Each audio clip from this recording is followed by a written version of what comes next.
famed author Clive Cussler. The hero, Dirk Pitt. She lay on her back with one knee drawn up and one hand palmed around a small white breast. Her stomach was hard and firm. Her face was enticingly hidden.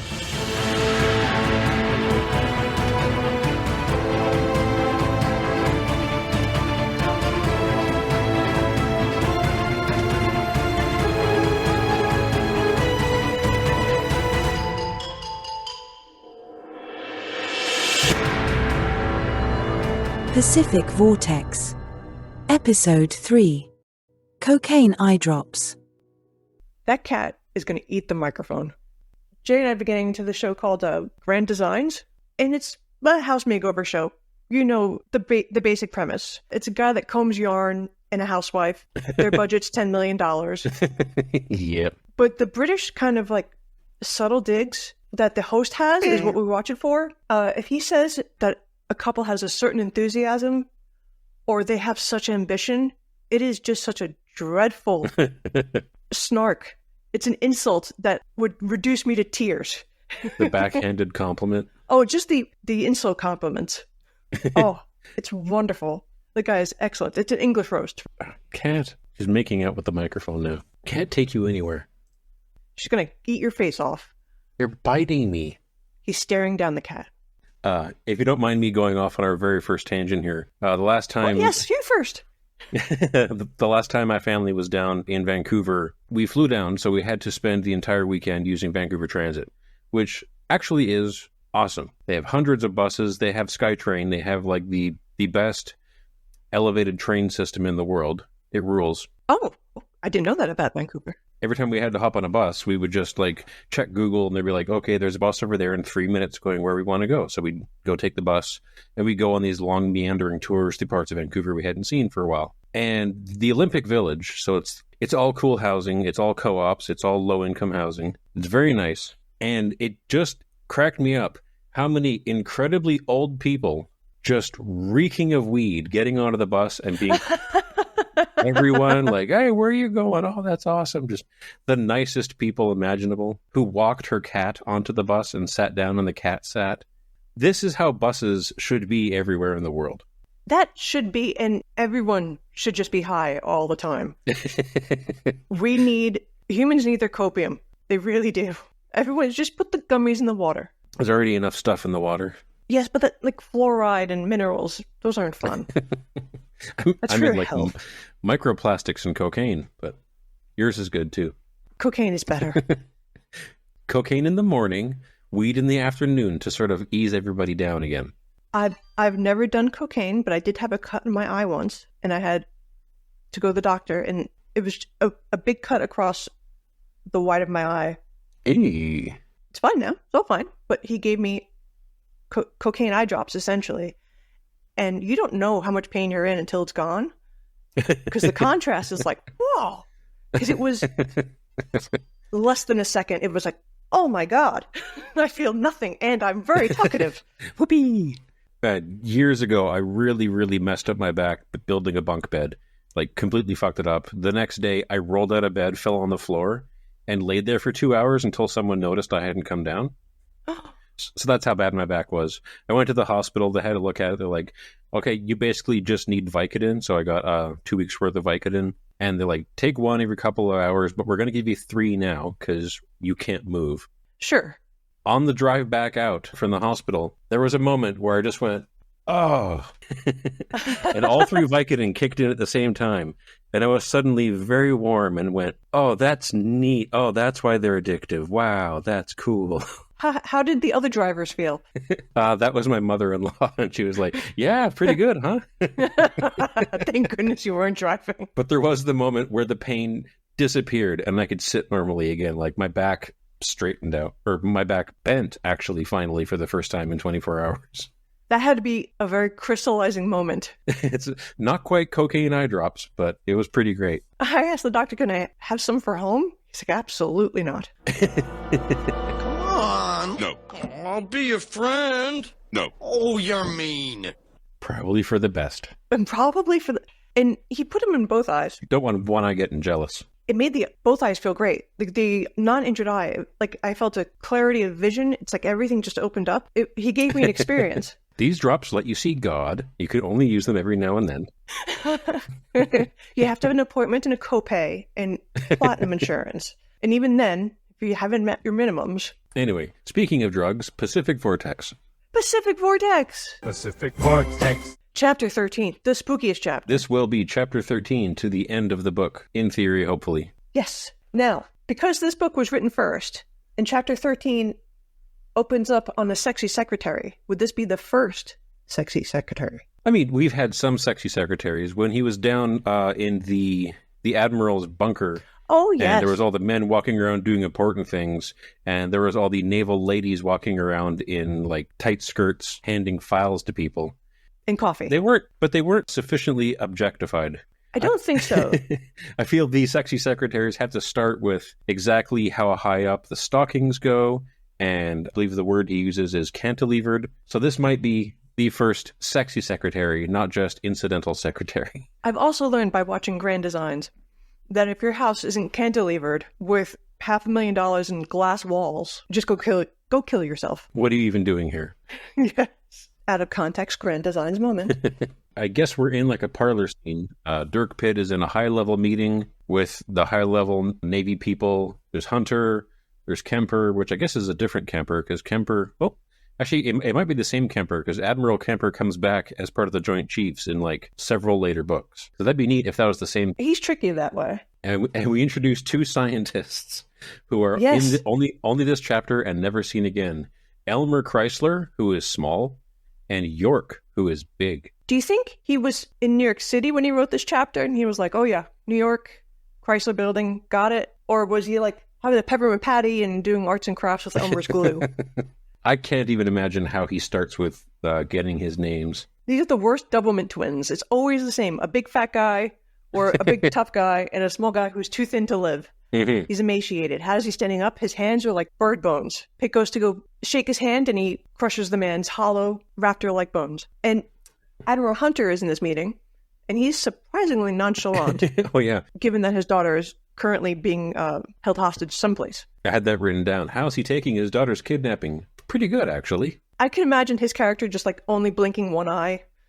Like everything is fine. Don't ask. I said it was fine. Stop mentioning her. We're going through this. I love her, but she's sexually liberated, so she should really die, but I love her. It's complicated. And this chapter has so many, like, sort of off-screen info dumps, because we have Dirk Pitt recapping the last few chapters for everybody in the Navy, and talking about Delphi, the 6'8" man with yellow eyes. One of the doctors is like, that's impossible.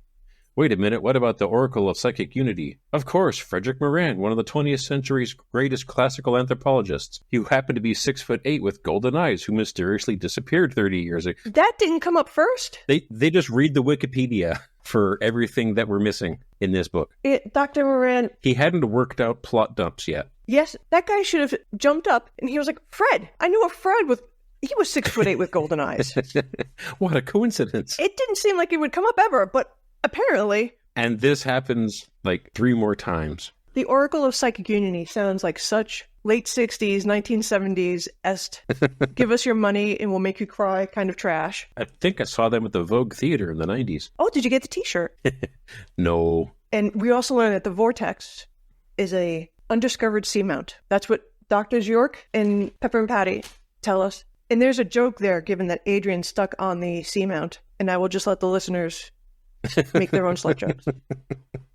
And then once they declare, oh, it's not a vortex, it's not Cloak and Dagger, it's not Yetis or Nessies, the doctors are like, we're out of here. That's the end we see of them, of York and Chrysler. They have one more big info dump, because when Dirk is talking about his encounter with Delphi, he mentions how Delphi told Dirk that he was no Laval or Rubelman. Yes. Who's Laval and Rubelman? And our 2 scientists, York and Chrysler, would be like, Rubelman, he's a surgeon who was trying to create an artificial gill to let humans breathe underwater. Laval, he was a hydrological physicist who specialized in subterranean water flow. They both died years ago, both lost at sea. the first ship ever lost in the Pacific Vortex. So Delphi's sick burn was just like a homeschool kid's, you don't know who I know, dig? Yeah. I'm homeschooled. These are my uncles. They were smarter than you. And these uncles are people who are like very specifically related to the Pacific Vortex, and this information has never come up because nobody does research. Nobody, and they all seemingly, do we learn in this chapter or the next, that they were all on the same boat when they disappeared. I know, the craziest thing. This just comes up now. You figure somebody would have looked into it. And there's a lot more science babble, but it's not really important. Lots of science babble. At the end, Pitt has a plan, and Hunter goes along with it begrudgingly.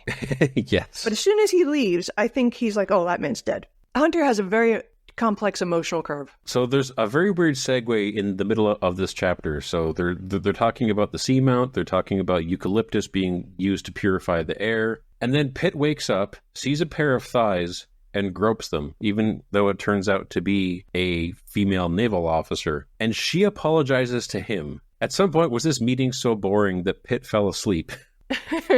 That was an odd pivot. Because Hunter's still there. Like, my notes just say, like, and the meeting continues, and he's talking to Hunter. Maybe this was written at a time when Clive had, like, little kids running around at home. Maybe he was exhausted. But yeah, he just puts Pitt in a coma for nothing, so he could just wake up and fondle a lady passerby. Who apologizes to him for startling him, I guess. Anyway. It is a response people do when they're nervous. They laugh. And they say, oh, I'm sorry. No, yeah, I do that. As a Canadian, you should know this.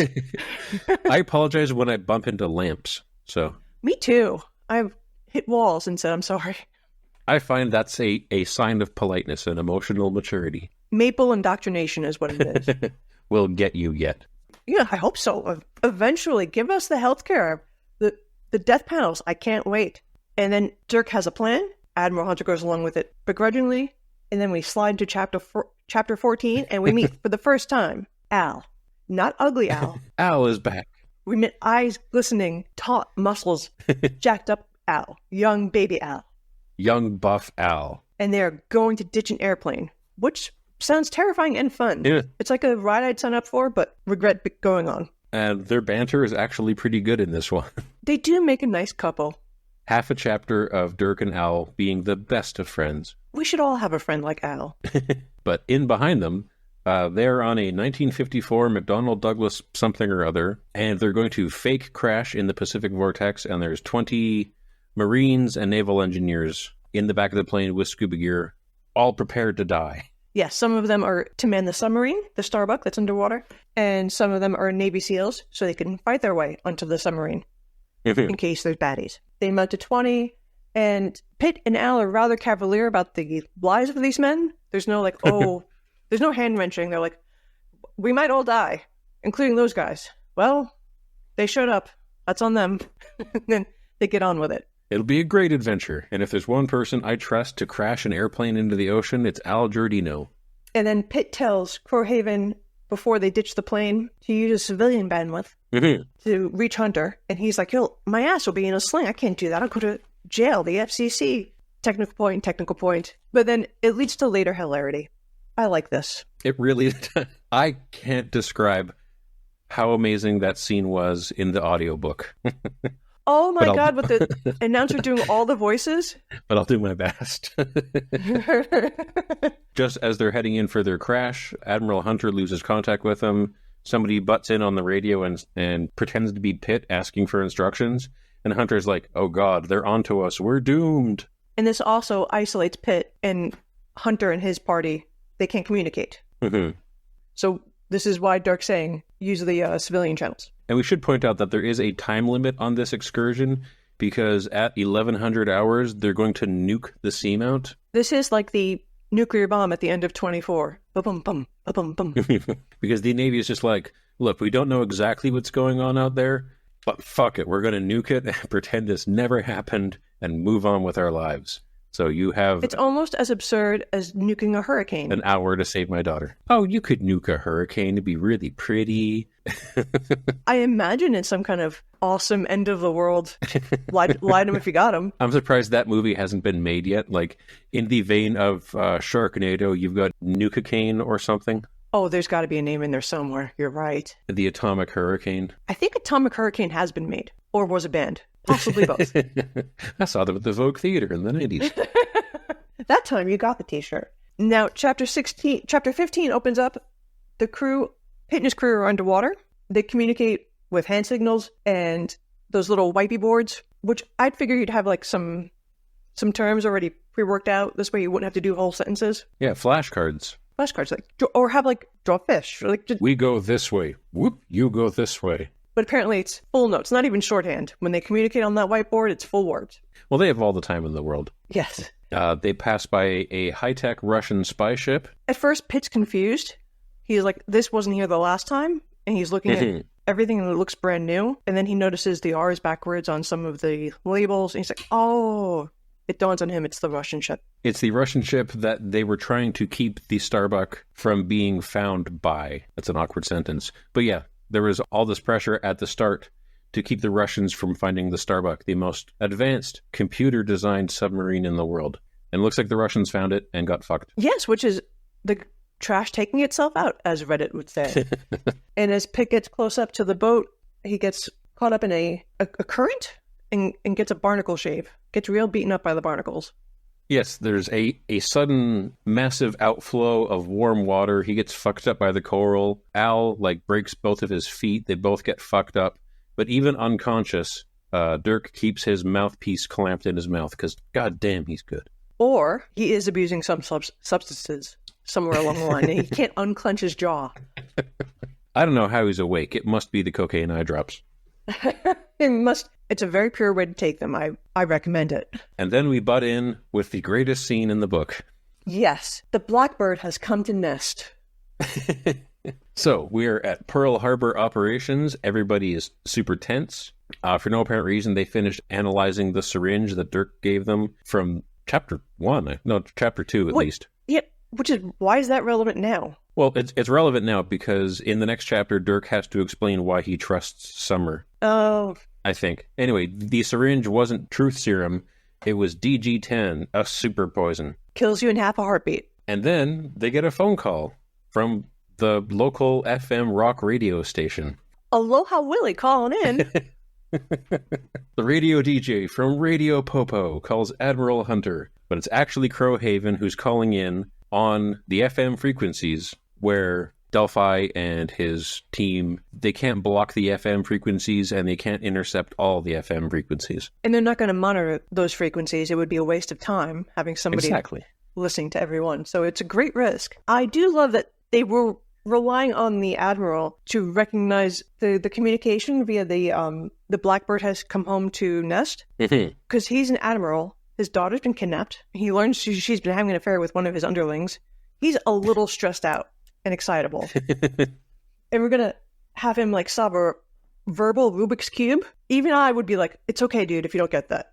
It could be. I'm very proud of Admiral Hunter for understanding the communication that came through. He's a man of his time.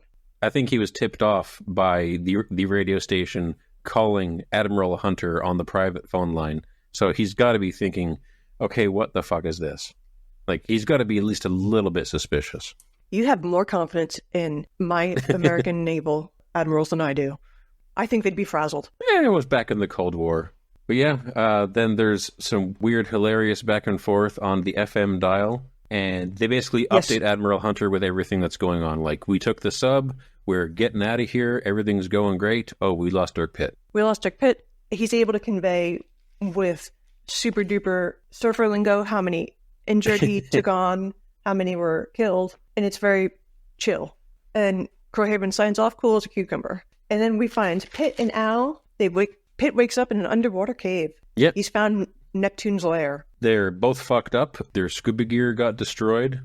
Between the two of them, they have one bathing suit, one dive mask, and one watch. They've been torn to shreds. Really They've been in a salad spinner with rocks. Essentially, that vortex to get into the underwater cave. They were hitting every rock and bit of shrapnel on the way into the caves.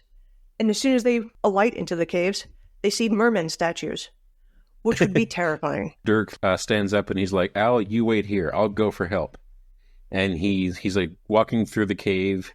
He parts a curtain and finds a grotto with plush purple carpeting, black statues, a giant mirrored ceiling, and a gigantic clamshell bed with a naked lady on it. It's Liberace's underwater hotel room? I think Dirk died, and this is like what he sees before he dies. He's hallucinating. I wonder what that means if you see that before you die. I think it means you're Dirk Pitt. I think so. I love that this girl is hanging out naked in a clamshell bed in her dad's house.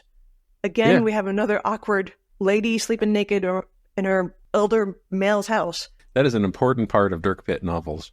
But you're right, that if this was book number 1, and that absolutely happened multiple times in book 2, The Mediterranean Caper. Yes, at least twice. Hasn't happened as often since then, but he does seem to come across gorgeous women sleeping naked more often than I'm comfortable with. Good. Good. That's the correct answer. But we dropped if I see mermen on either side of this cavernous room, in a mirrored ceiling, in a round bed, I would think I was poisoned. Like somebody slipped LSD into my drink. The Navy's trying to see if I'd be an astronaut. Maybe, I don't know. They slip something into your drink wormwood style, and this is what you're seeing. My one aside for this being Summer's bedroom in this underwater, like, idyllic, ultra-communist, high-tech lair. The anti-communist. I was on the lookout for this. She is the only woman in this underground society. And she has a gigantic bed with a mirrored ceiling. Oh, she's... The trafficking is coming from inside the house. Okay. Yeah. She's very popular. She's very popular indeed, is all I can imagine. So is Smurfette. Exactly. We have a Smurfette situation happening yes, right we here. have a Smurfette situation here. And you can't spell Smurfette without summer if you spell summer incorrectly. But I'll stand by that. So Pitt wakes her up and says, "Hello, Summer. I thought I'd drop in." And then he just passes out. Yes, and he wakes to the nightmare that is Delphi. Delphi is back in the room. Delphi is there when Pitt awakens, and it's not a good scene for him. But Delphi's got some monologuing to do. Oh, so much monologuing in the next 2 chapters. This is just dueling monologues. We cut back to Crowhaven. He's trying to get that Starbuck submarine out of the silt, but it's been in the silt for 6 months, so the sand is acting like a suction cup. And he's using all of his engines and lots of other technical speak to get out from this hold that the ocean floor has on him. And not just that, but when we cut back to Crowhaven, it is in a blood-slathered gore fest on the command deck, because after he sent that message to Admiral Hunter, that's when, like, the good underwater frogmen, the dangerous underwater frogmen showed up. The competent frogmen. A horrible pitched battle. There's more dead. There's more injured. The engines are doing their best. The screws are getting damaged. Yes, he's shearing screws off of turbines. They can't take much more, Captain. Like, everything's fucked on the Starbuck right now. Dogs and cats living together. Yes. And then we cut to the Russians for some reason. The Russians? I feel at this point, dear Clive realized that he'd written himself into a bit of a corner. So we cut to Marine Lieutenant Buckmaster trying to take the radio installment on Maui. Oh. Where the Martha Ann had gone before it got, like, double radioed to come back to Pearl Harbor. But there's concrete bunkers everywhere, and they think that this is where Delphi has his on-land radio station to monitor all of their communications and block their communications. Yes, because this bit of land was purchased by the Pisces Corporation, which they now know to be some henchman-adjacent property. But it turns out it's not Delphi, as far as they can tell, because it's Russian men using Russian guns, top of the line. So he radios into Hunter that they can't take the facility. And then that scene just ends, and that gets explained, like, from off camera in the next chapter. I took that to mean that Delphi's men were fighting him with the guns they got off of the Russians from the ship they just sunk, because they were pirates. That's what I thought at first. But towards the end of chapter 17, when they're having their dueling monologues, and Dirk is explaining everything to Delphi, because that also happens in each one of these books, where Dirk Pitt explains the plot to the villain, to prove to the villain how smart he is. But Dirk makes one big stumbling point, and he says, like, even now, our Marines are taking your radio facility on Maui. And Delphi just laughs his ass off. He's like, "You fool, we sold that to the Russians 6 months ago." Oh. That's not ours at all anymore. You're just shooting Russians for no reason. Bad day for those Russians. They just woke up on land they purchased, to a home invasion, to a very high-tech blitzkrieg home invasion. To be fair, they do have concrete bunkers and a lot of machine guns. They were probably prepared for fending off an attack. I guess, but I think they're still within the castle doctrine. Oh, absolutely. Just out of nowhere, there's Marines. You're like, what the fuck? And then we cut back to Dirk and Delphi, where Delphi says to Pitt, "You should have died in triplicate," which I think is great. It was a wonderful line. That's after Pitt reveals that he knows it was Oral Sonata that was the mole that was feeding him the information. Mm-hmm. It was confused with Orly at the bar when he was bantering with Adrian that one night. And that's why Summer called him Captain when she tried to kill him with the syringe from Chapter 1. Which I didn't catch in the slightest.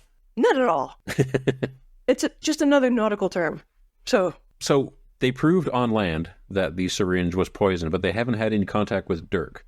So Dirk still has no idea what's in the syringe, but he makes the assumption now that Summer was there to kill him with the syringe. Yes, well, she was good guess targeting Orly. And he just got in the way, but he still didn't know what was in that syringe. And she still tried to get him with it in his hotel residence. Mm-hmm. And I forget, did they go to Pound Town? No. I think he just said, "I might have raped you and you would never know." Mm-hmm. Something like that, right?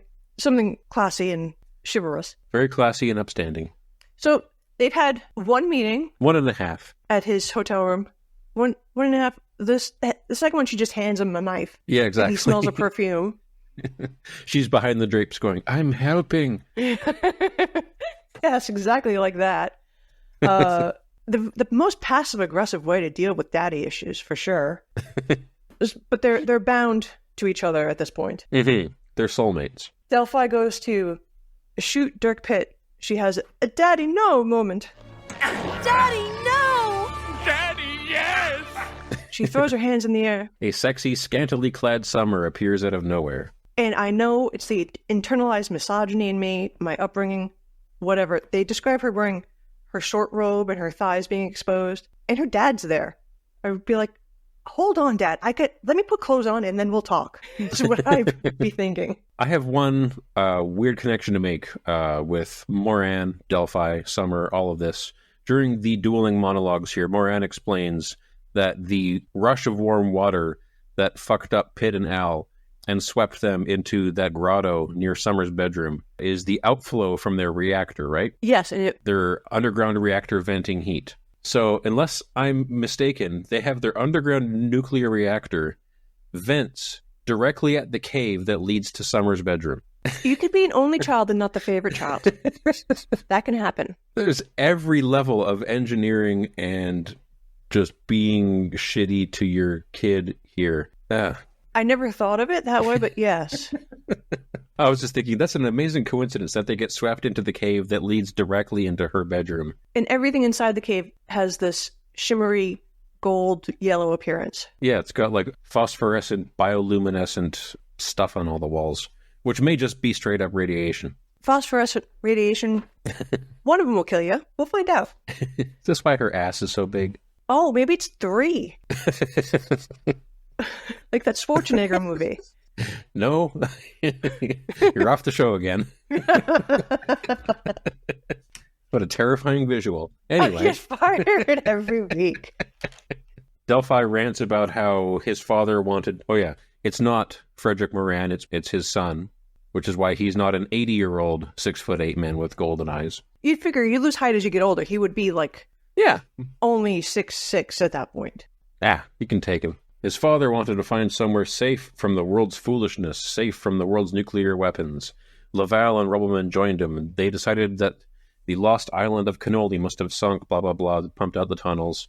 All the stuff we've all basically figured out by now.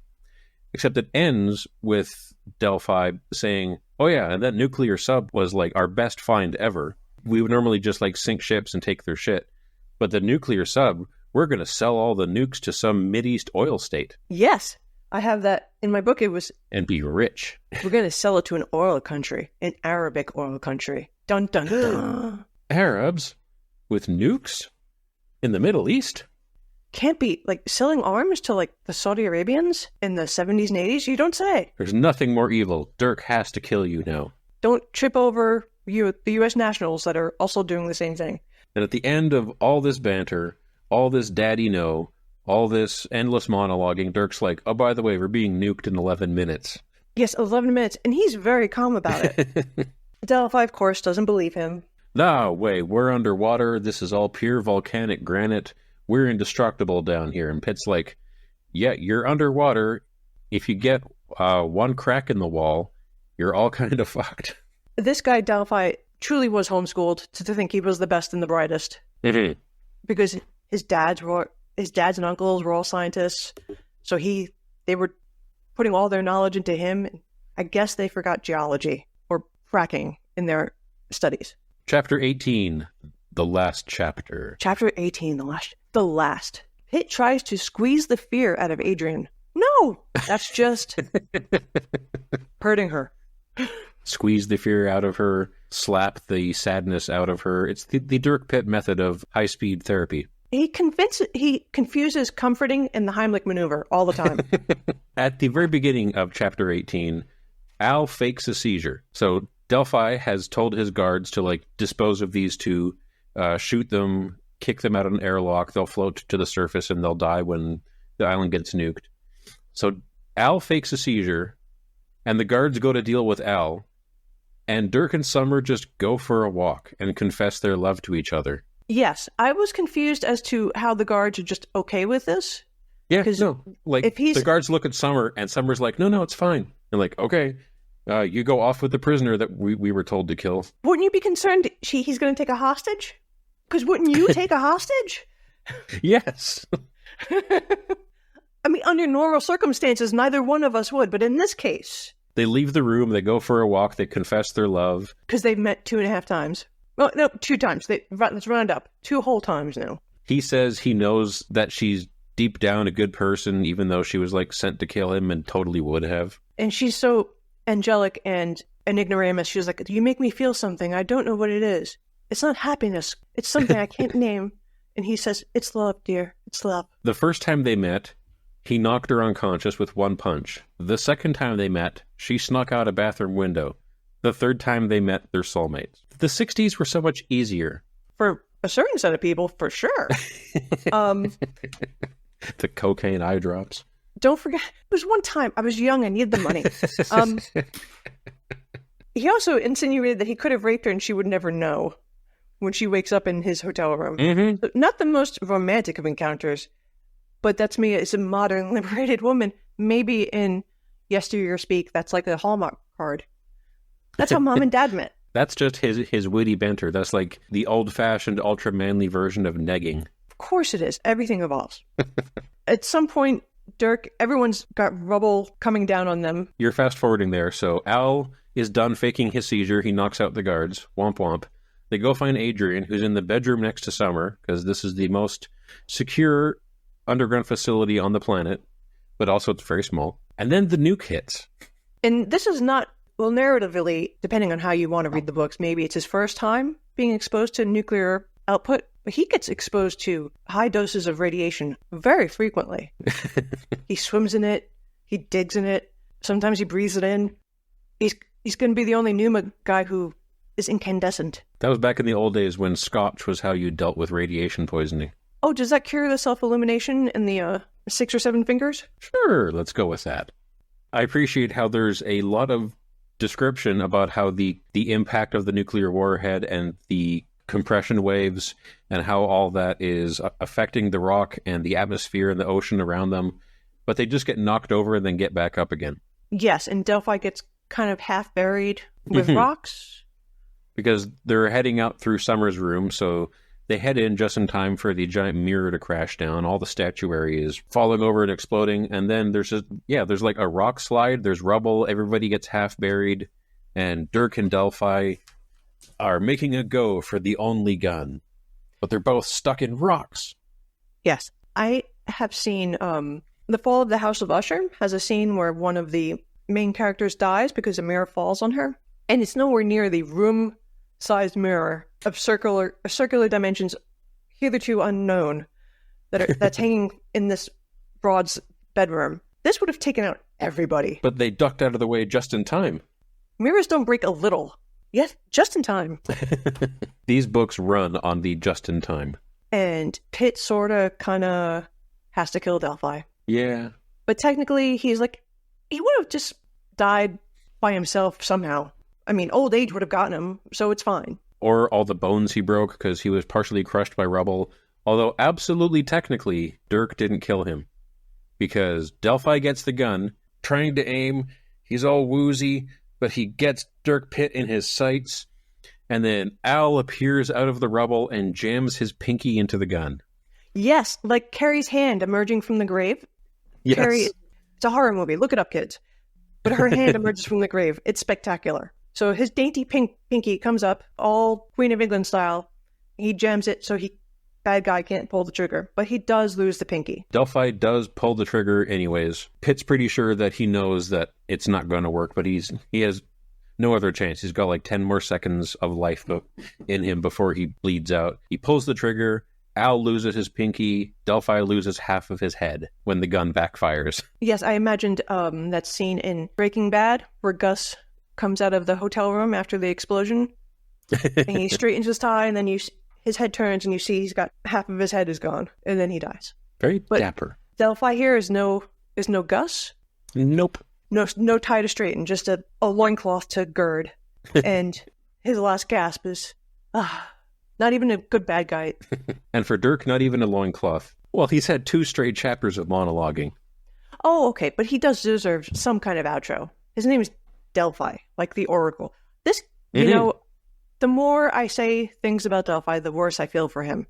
He was raised all alone by a bunch of lunatic scientists who were agoraphobic, who probably had some personality disorders. There was only one woman. How did the daughter get there? This might be an entirely unhealthy family dynamic. Because her mother, Summer's mother, he went out there with his dad, and presumably his mother. Who's Summer's mother?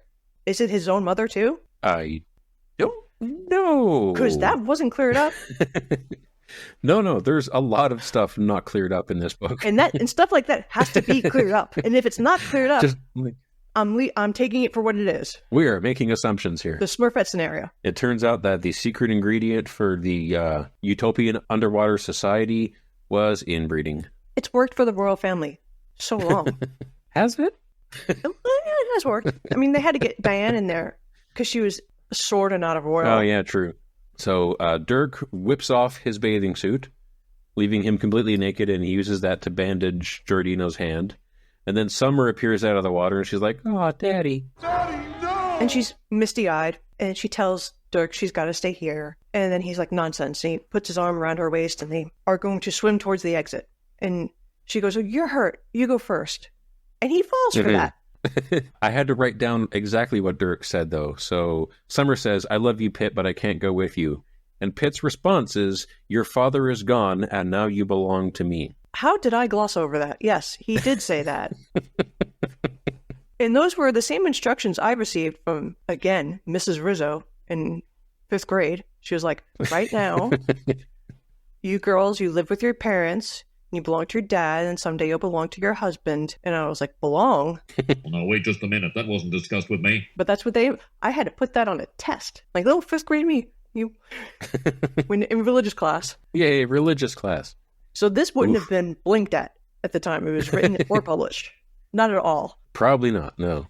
The 60s, folks. Anyways. The 60s, the 70s, the 80s, and most of the 90s. But yeah, she tells him, like, "You're injured, you go first, and I'll follow to make sure nothing bad happens." And Dirk's like, "Okay." The only time he will ever do that in the history of these books, he's learned his lesson now. He's going to manhandle the babe all the way to the finish line. And she swan dives naked back into the grotto and swims back to her daddy. Well, we have to understand, even if you're an abused child, there's complicated dynamics. And that's the end of Pacific Vortex. It kind of goes out with a meh. Yeah, like, they swim out, the seamount collapses. Dirk's like, "Where's Summer? No, I have to go back for her." And he starts to swim, but his body gives up. But he's rescued by Crowhaven because the nuclear explosion popped the Starbuck off the seafloor. So it's just like the submarine's going, "Hey, I'm driving here." They pick up a hitchhiker in the form of Pitt and Al. "There's some people outside. Let's pick them up. Fancy meeting you guys here." And the epilogue might be the shortest epilogue and possibly the best from a Dirk Pitt novel so far. He's on the beach from chapter 1, huffing a plumeria and being sad. And that's it. It's real melancholy. It is real melancholy, and it's the love of youth when it's just entirely based on I'm hot and you're hot. Obviously, we're in love, right? We're vibing, babe. Yeah. You. It's the end of Speed. Our two main characters talk about how the relationship won't work because right now it's just based on being in a stressful situation together. Yes, the child bond. Those Yes. relationships aren't supposed to last. Why can't I remember that guy's name? Keanu Reeves. Thank you. I just kept saying Johnny Mnemonic. No. Johnny Utah. Mnemonic. No, shit. he played a lot of Johnnies. Yes, I saw Johnny Mnemonic in the movie theater, and I think that was 30 years ago. Yeah, that probably was. Shit. Probably right after Nick of Time Amazing movie. with the guy who was the pirate in Pirates of the Caribbean. Johnny Depp? Johnny Depp. Johnny Depp was in Nick of Time. The heck is Nick of Time? Oh, I remember that. I believe it ran concurrently with the other movie we were talking about. I remember that video cover. I don't think I ever saw that. Ooh, with Christopher Walken. It was not a good movie. It's not a good movie, but it does sound like a plot that would be in a macho action adventure like this. Oh, yes, absolutely. The plot is a random guy arrives on an LA train. Somebody hands him a gun and tells him to kill the state governor within 75 minutes or they'll kill his kid. Boom, movie, go. That sounds amazing. The premise is excellent. It's just one of those times where Johnny Depp doesn't deliver. Ooh, its box office was 25% of the budget. Oh. Womp, womp. He was at an awkward stage. He was in between, like, young ingenue. Yeah, he's like, I'm an adult actor. Come on. Yes. But for a long time, he didn't look old enough to shave, like, into his 40s. He does look like an adult boy in that video still I'm looking at right now. That is a melancholy end to Pacific Vortex. It is. Dirk never quite recovers from this because I guess he doesn't spend all the book two reminiscing about her, but it does come up that the only woman he ever loved died. That makes sense that she's the only woman he ever loved because he did not form a deep, meaningful connection. And that's his favorite. She looked pretty. They had no deep talking. There was a limited amount of speaking. Exotic. She was hot. Have we mentioned her ass? Ceaselessly. Then, yeah, that's true love. I can't poke any holes in that. Yeah, that was a weird ending. It was very sudden. There is... We nuked it. Everything collapsed. The Navy will never talk about this again. And immediately after this, Dirk goes on vacation to the Mediterranean, where nothing wacky will ever happen to him again. Yes, and they did this all to save the taxpayers' money on that nuclear sub that they really trashed getting out of the silt. So I hope the return on investment is worth it with all of the hazard pay and widow's pay that they have to pay out now. That's why I think at the very end they had to up the stakes to Delphi selling the nukes to a Middle East oil state. Because up until then, these stakes were just... There's some people like sinking ships and kind of being dicks about it out in the middle of the ocean. You're right, they did have to raise the stakes, or else they would have that Indiana Jones problem where if he just had the Ark go to Hitler, if he didn't intervene at all, it would have been better. But they didn't. Things would have worked out okay. They circumvented that. We don't know if the Ark of the Covenant was on the submarine. That was never addressed. Again, I'm assuming positively. Yeah, it's just kind of it was an elegant first try. The way he described the rock falling, the being crushed by the rock in the last few chapters, it was pretty good. For a first book, like, the writing is really solid. The plot is, or I guess not the plot, the pacing is a little unsteady. The prose is really good. And he's got the formula down, and he does have the buddy, the Al and Pitt kind of dynamic down from the jump. What he chooses to have his characters say to each other isn't always amazing, but we're looking at that from 50 years in the future. Yeah, that's why we're doing that. The lens of the past and how it affects the now. Everything's woke. As far as I know, that just means being polite. Yeah, basically. Everything's woke. I can't slap a broad across the face on Main Street anymore because of wokeness. She'll just call the police. She's being hysterical. I calmed her down. You know, her uterus, when she gets angry, it'll move around her body. Moves around the body. Medical science. That was medical science for some time. They thought if women got too excited, their uterus traveled. That was hysteria.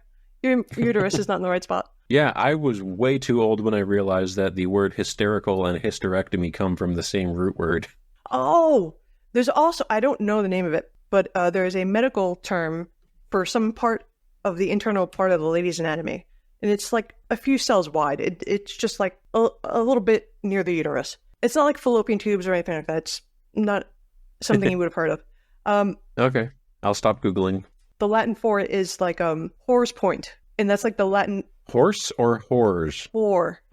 Okay. So that doctor who was doing the autopsy, who got to name all the parts, was like, oh yeah, this little junction here, whore's point. Use the Latin term for it. Nobody will realize. So, and that's still in medical books today. The terms of the past, the language of the past, is really hard to get rid of because it affects how we think. But that's just me talking, and I'm hysterical. There's one amusing example of the language of the past being updated up here in Canada. I believe if you search on Wikipedia for unnamed mountain in Canada, you'll find the entry for unnamed mountain. Oh, what was it named? Did you have a mountain called the N-word? It was until recently named after a Nazi. Oh, okay. I believe NASA has a bunch of buildings named after Nazis, so... Well, yeah. They owe them a debt of gratitude. Yes. There's no reason I can tell. The mountain didn't do anything. Yeah, unnamed mountain is... That's why it's just unnamed mountain, and I guess there's going to be legislation to decide on a new name for it. Yes, Bob, Eugene, Kevin, anything. Anything's better than a Nazi name. I am positive Bob is going to make a comeback because years and years ago, when the Northwest Territories split in half and became the Northwest Territories and Nunavut, for the public polling for what we should call this new territory, Bob was number 2 for a long time. How many years ago was this? That was the 90s? Yeah, the 90s were 30 years ago. Bob is not coming back. I feel it's still part of our culture. Oh, yeah. I know the 90s feels like yesterday. It feels like, 5 years ago, the 90s. April 1st, 1999 was when it was founded. I was just amazed Bob got so high in the polling. Now I just want to name everything Bob. I mean, the end of Titan AE, when they make the new planet, it's Planet Bob. Oh, that's adorable. It's a cute name. You ever seen that? No, I'm not. He's like, I'm going to name the planet something cool, like Bob. And the other main character is like, I am never calling it that. Very good delivery on that one, Dopper. You nailed it. Oh, for people at home, I'm currently watching, what's the name of the show? Columbo. Yes, I'm currently watching Columbo, as always. So go about your business. Gravity Falls is what I'm watching with my son. It's family friendly. Excellent. And it's fun for adults. There are things in there for adults. Beautiful. I only ever got halfway through that. I keep meaning to finish the rest. There are some visual jokes in there that are audio puns when you say them out loud. And it's just like, oh, that's what they're doing. I love the writing on that show. It's a gem. It was cute. Watch it with the whole family. It's adorable. I'm not really watching anything right now. I guess the only thing I'm watching is season 17 of Taskmaster. Oh, okay. Do you like it? You got 17 seasons in. Have you made a decision? Are you sticking with it?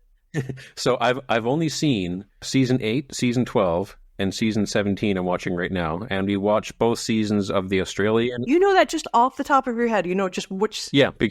That's incredible. Those were the first ones recommended by the YouTube algorithm. Each season's different. It's basically a game show. It's a British panel game show, basically. Okay. Where the guests are given ridiculous tasks and they have to solve them. And they just film them solving these ridiculous tasks. Taskmaster. And it's up to season 17, and season 18 is filming right now, so it's one of the biggest shows in the UK. Okay, that sounds fun. And Australia, and New Zealand, and almost every country has a Taskmaster. It sounded like just a show about people putting together IKEA furniture, so I was like, Taskmaster. Yeah. I didn't think it sounded that interesting, but my wife watched all, 16 seasons, and it was only at the very end that I started seeing some clips when she was watching, and I'm like, what the hell are you watching? And that's how you get hooked. What is this insanity? Yeah, and that's how I got hooked, and that's how I started watching it on YouTube. And now we're watching season 17 together as a couple. That is, Jay and I watched all of Corner Gas. And excellent. My daughter would come in and be like, what are you people watching? You two deserve each other if you left. Now you know what it's like to be Canadian. That was brilliantly written, that show. And subtle and just good, clean fun. I mean, it was like popcorn. There was no calories to it. Teenagers just don't understand. The world's hard out there. There's bad things happening. Have a low-calorie show. It's wonderful. Entertainment is wonderful. I suppose I should end this with a small announcement for any of our listeners who are actually still listening. We will be starting Book 7, Deep 6. That's going to be awkward. Why is that Book 7? Deep 6. Probably those episodes will be out in July, but right now it looks like that for the rest of June, we have 1 pit stop and 2 crossover podcasts we're doing. Yes, stay tuned. It's going to get very exciting. And then it'll get boring again, but it's going to get very exciting. It'll be boring on our terms, goddammit. Yes, once we get back to normal. As we dive into what is, by many accounts, the most racist Dirk Pitt book there is. Oh, my God. Hooray! Worse than this. This wasn't specifically racist. Okay. We didn't know what race she was. You can't be racist if you don't know what... Okay. Listeners, I'm going to have to read this book before Topper does and see if we're going to get Speedrun canceled. Maybe. The hosts of Cussler Hustlers do not endorse the opinions of the book Deep 6. Yes, that is true. We don't endorse anything this guy says. We're just trying to figure it out, Pete. We're as confused as you are. Good night, everyone. Good night. That was quite an adventurous tale. I really didn't think that he would prevail. Pacific Vortex. Dirk Pitt lost his one true love. Pacific Vortex. Now Al is gonna need new gloves.